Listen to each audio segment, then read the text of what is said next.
Salmo 53. Tema: o exílio espiritual e eterno do incrédulo e o exílio momentâneo do crente. Autor: Davi. Diz o tolo em seu coração: Deus não existe.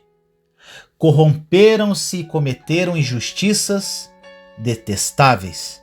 Não há ninguém que faça o bem. Deus olha lá dos céus para os filhos dos homens, para ver se há alguém que tenha entendimento, alguém que busque a Deus. Todos se desviaram igualmente e se corromperam. Não há ninguém que faça o bem. Não há nenhum sequer. Será que os malfeitores não aprendem? Eles devoram o meu povo como quem come pão e não clama a Deus. Olhem, estão tomados de pavor quando não existe motivo para alguém temer. Pois foi Deus quem espalhou os ossos dos que atacaram você. Você os humilhou porque Deus os rejeitou. Ah, se de Sião viesse a salvação para Israel! Quando Deus restaurar o seu povo, Jacó exultará. Israel se regozijará. Este salmo é um retrato do homem sem Deus. De certa forma, o incrédulo está no exílio, afastado de Deus e sem reconciliação, fora da pessoa de Cristo. O povo de Israel estava no exílio, mas não abandonado. Esta é a diferença de quem ama a Deus e de quem não ama. Embora às vezes estejamos em algum exílio, sentindo-nos abandonados, nós não estamos exilados, pois o Senhor está conosco.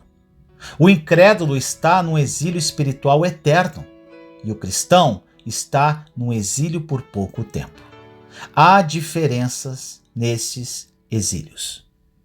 Na Grécia Antiga, existia um exílio de 10 anos para os que se tornavam uma ameaça à democracia.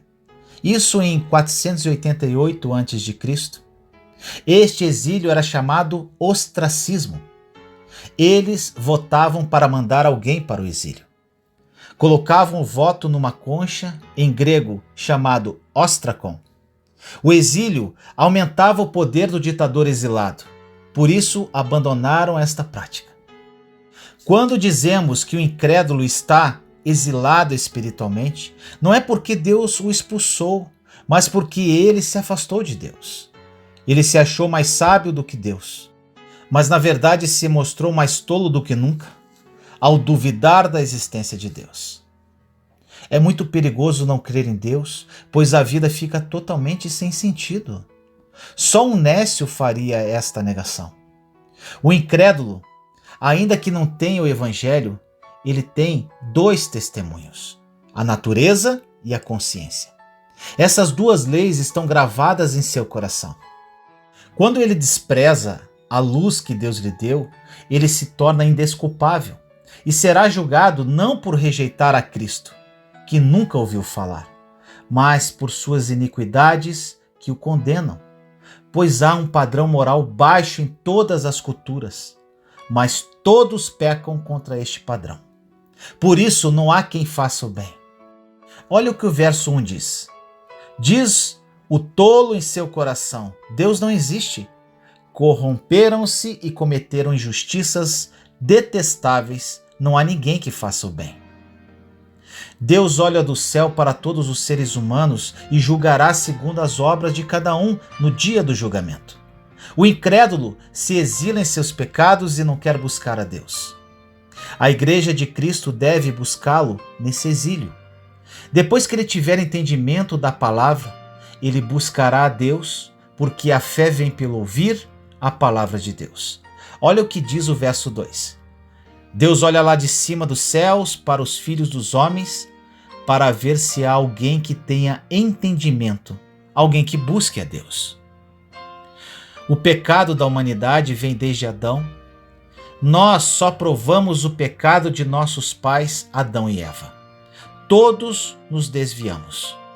A única maneira de sair desse exílio é ouvindo a palavra viva de Deus. Onde não há testemunhos, as pessoas continuarão a morrer e ir para o inferno. Não há ninguém que siga o padrão mínimo de sua própria cultura. O verso 3 diz assim: todos se desviaram e igualmente se corromperam. Não há ninguém que faça o bem, não há nenhum sequer. Esses pecadores incrédulos sabem que estão praticando iniquidade.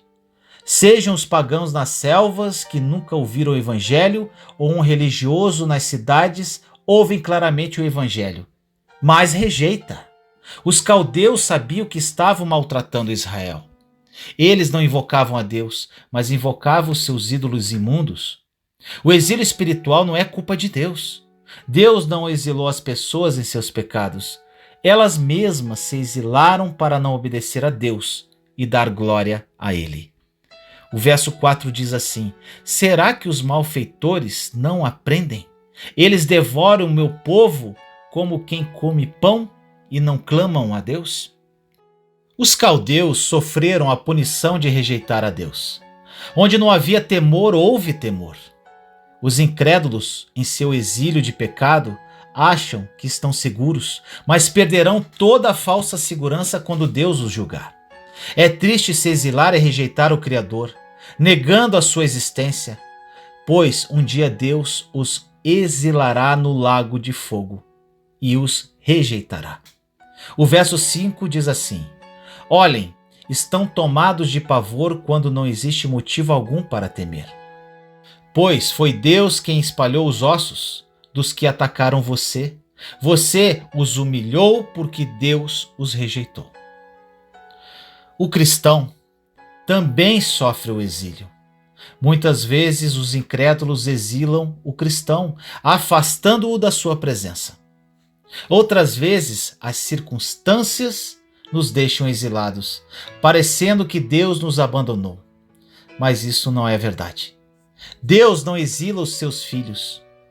Israel sofreu exílio por pouco tempo, 70 anos. O choro pode durar uma noite, mas a alegria vem pela manhã. Há exílios para o cristão, mas não porque Deus nos abandona. Pode ser que o nosso exílio seja o desprezo do mundo, as tentações de Satanás ou os nossos próprios pecados. De qualquer forma, o exílio do cristão é só por um momento. Temos a vitória rápida através do amparo de Deus. Podemos confessar o nosso pecado, apropriar-nos do perdão e ter a comunhão na mesma hora. Há países que recebem exilados. Alguns líderes são exilados injustamente e os países que os recebem querem ajudá-lo. O cristão sempre terá Deus que o recebe de braços abertos, vindo de qualquer exílio. Olha o que diz o último versículo desse salmo. Ah, se Sião viesse a salvação para Israel, quando Deus restaurar o seu povo, Jacó exultará e Israel se regozijará. Te amo em Cristo Jesus. Juntos somos fortes. Compartilhe esta mensagem para que mais pessoas sejam edificadas. Inscreva-se no canal e acione o sininho para ser notificado de novos vídeos. Te amo em Cristo Jesus.